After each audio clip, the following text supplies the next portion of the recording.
Thanks, Russ. Thanks for the invitation to come speak. So I think we're going to take questions at the end rather than through the presentation. Hopefully I won't talk for longer than about 25 or 30 minutes.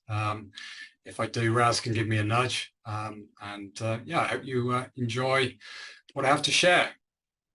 So I'm going to turn my camera off for the presentation so it doesn't put too much strain.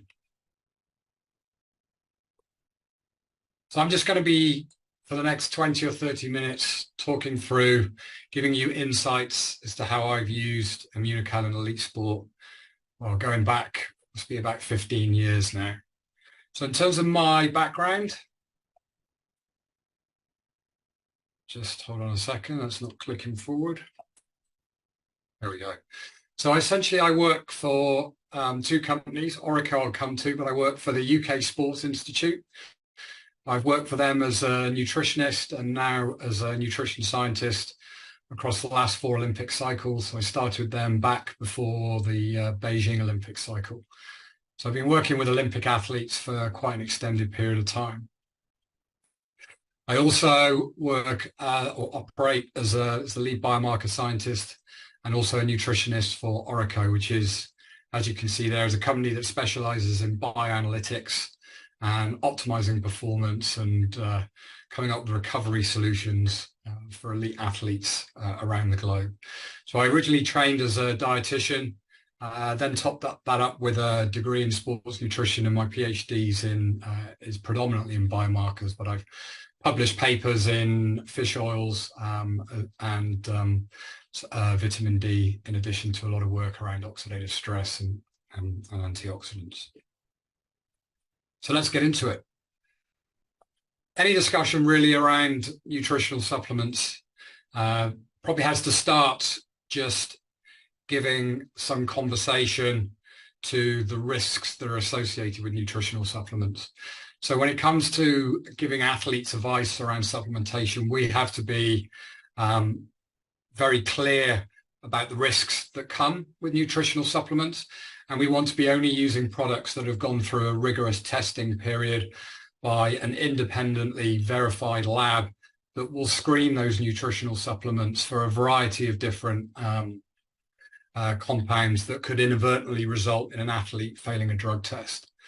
Thankfully, Immunocal is tested and is on the Informed Sport and Informed Choice program, so it goes through that rigorous testing.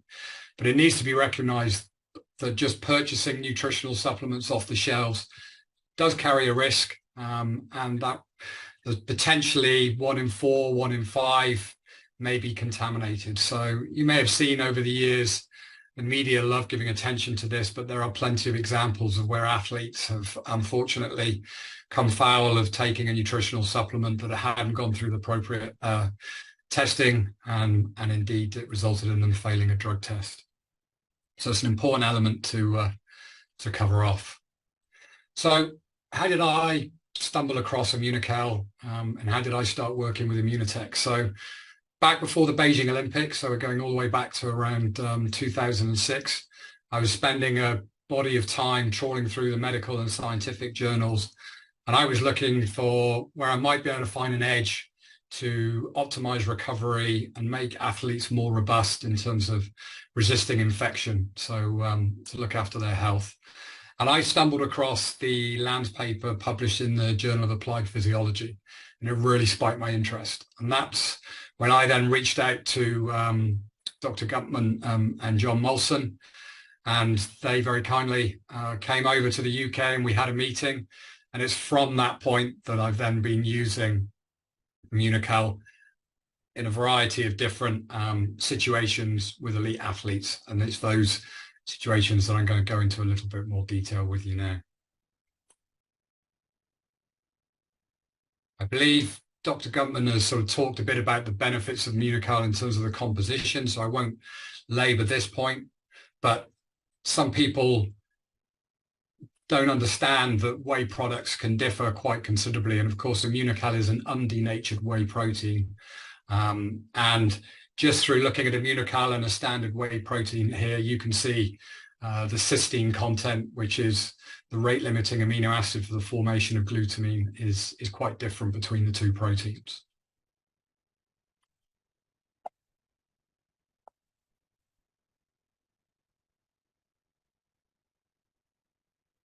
So I wanted to, first of all, just give a little background around oxidative stress, in part because I'm going to touch upon it. Something that we do in Orico is we measure oxidative stress and inflammation in athletes. And we do that on a week-by-week basis. So we can capture how the player is recovering from a match. So we can measure it 48 hours after they've finished competing in the Premier League or Champions League.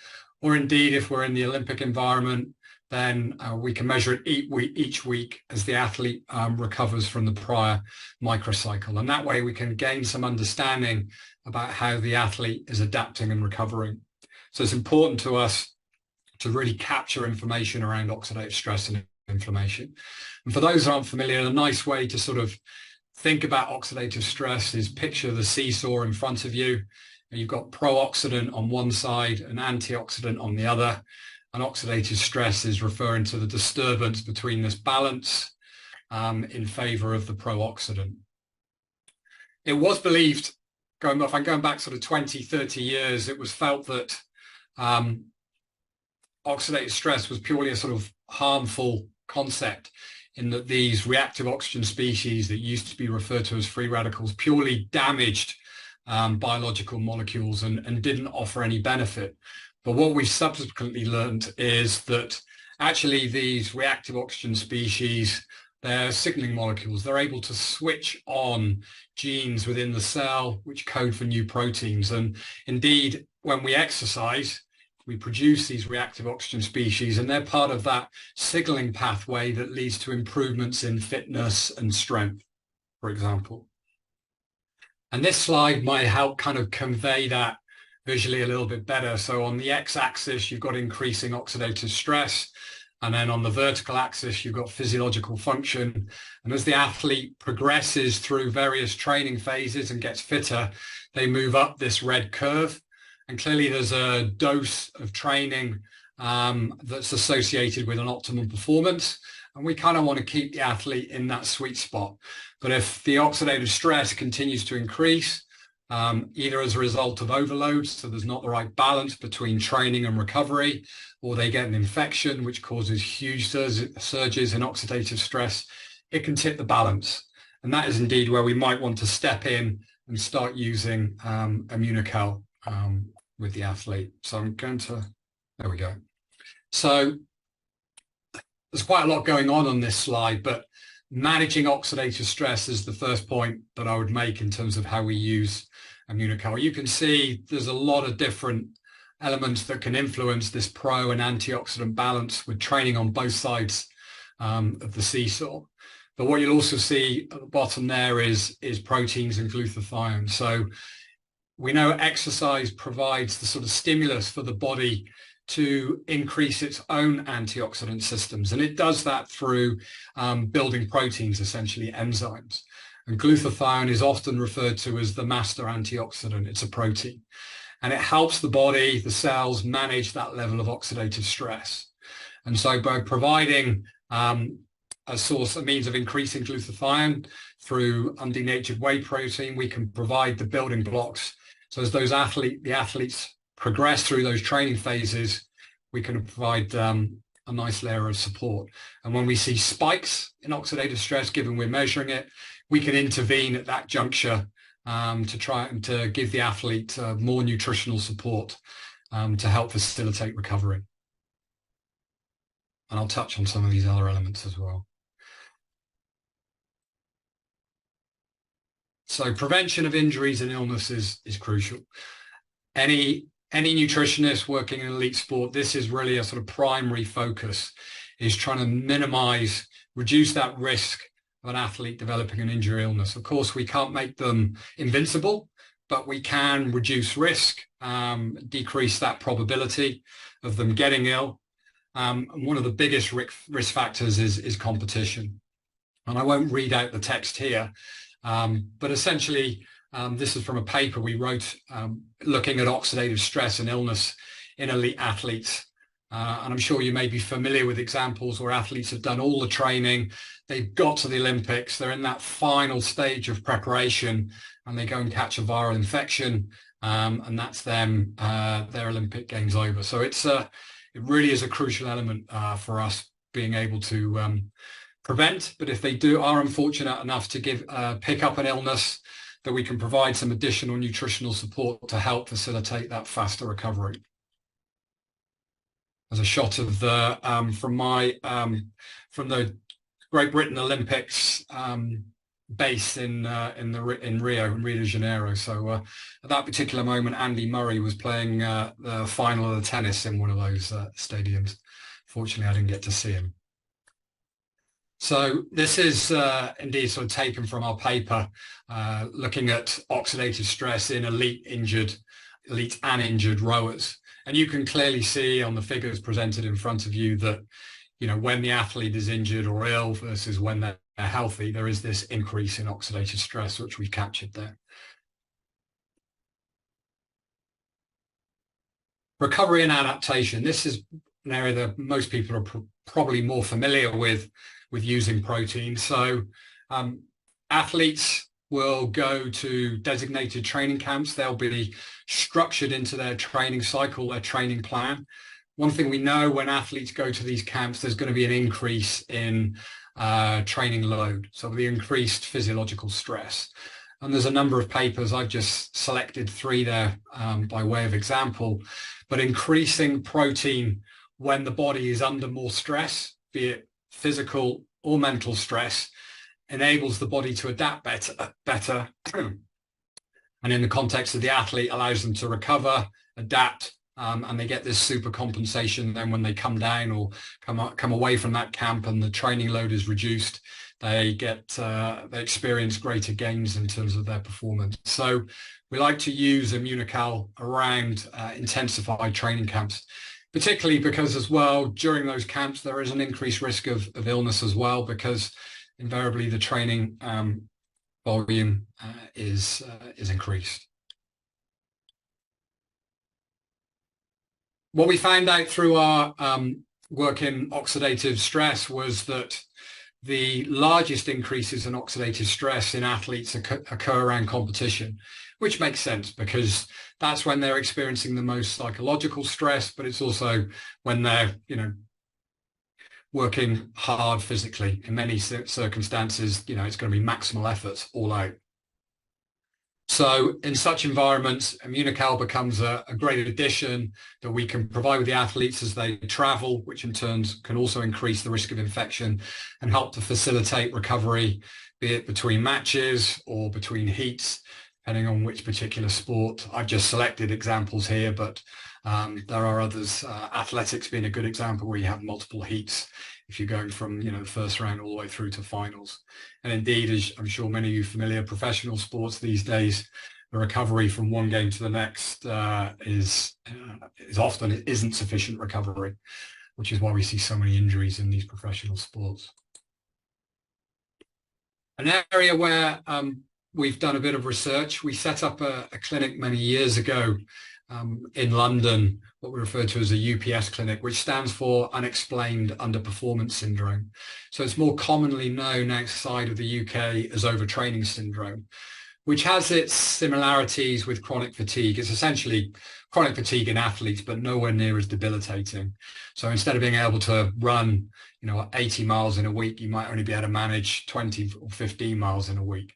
In some instances, it can be really severe. The table on the left is taken from a paper that we wrote up in an elite rower where they did have very severe fatigue. They had to stop training completely and take a complete rest and a break. But what's nice about that story is that our athlete was able to come back and became European champion and subsequently won medals at the World Championships. Because what UPS and overtraining syndrome can do is finish careers, unfortunately, in athletes. And we used Immunocal as a key component of our strategy in terms of rehabilitating these athletes back to full health and full fitness. And there's a couple of papers which One is the case study in the row, and the other one is just explaining the condition in a bit more depth.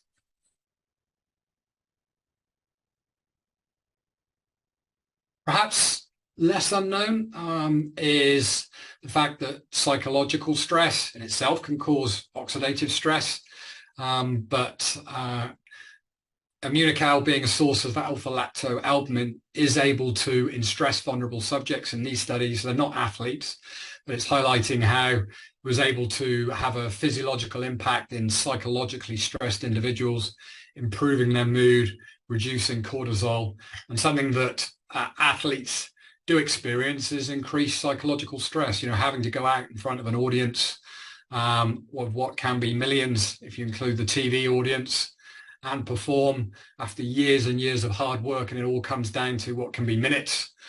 That's a lot to carry on your shoulders. So strategies that can moderate or allow them to cope with that physiological stress better, and in turn reduce that risk of infection, because that is the biggest risk for athletes of picking up an illness, is the psychological stress. So I thought I'd drop in some slides as well around Immunocal and greens, because we do use this as well with elite athletes. So those not familiar, it's based around an extract from broccoli, sulforain, which is as it sounds, a sulfur-rich compound.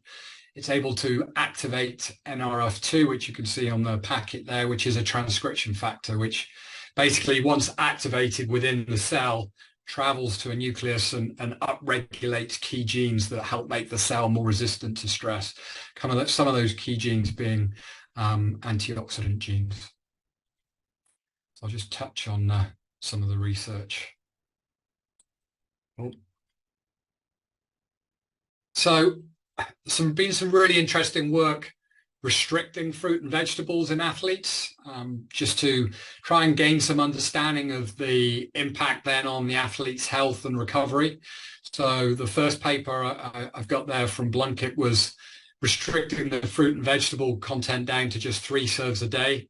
And they saw a marked increase in inflammation. They were measuring TNF alpha rather, and other cytokines. And I think from memory it was about a 38-fold increase in TNF alpha. So we know that restricting fruits and vegetables or not consuming enough can impact negatively on recovery in the athlete. And we also know that certain environments can increase the oxidative stress load, and in turn that can have an impact on the athlete's antioxidant status. And that's what this paper was exploring, looking at the impact of an altitude training camp. So there are circumstances under which, you know, the athlete may not be able to eat 7 or 8 serves of fruits and vegetables a day.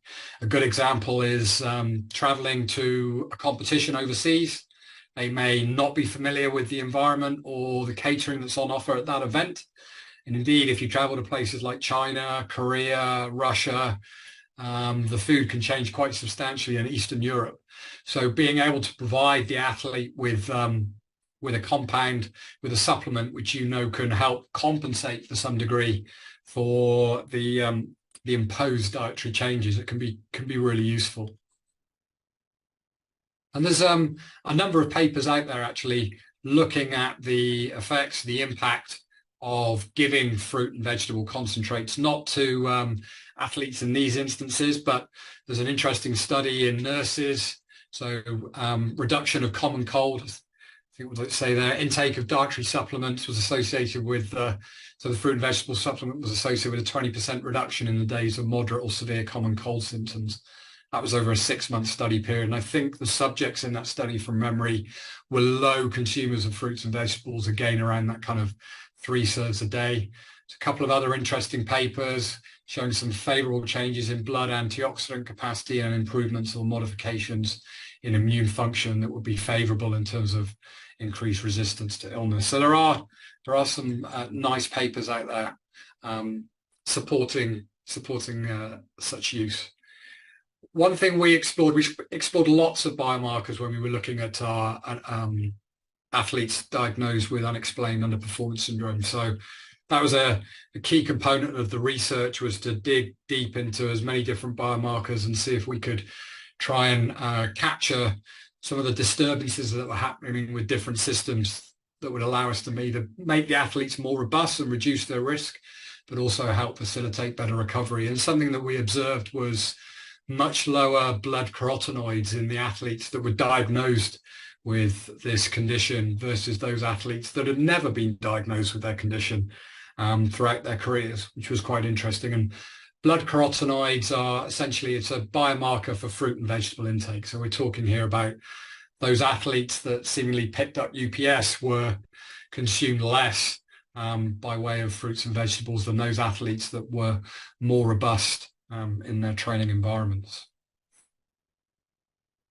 And yeah, actually didn't go on for as long as I thought, 20 minutes, which means we can have plenty of questions if people want. Yeah, that was absolutely perfect. Thank you so much, Dr. Nathan. I will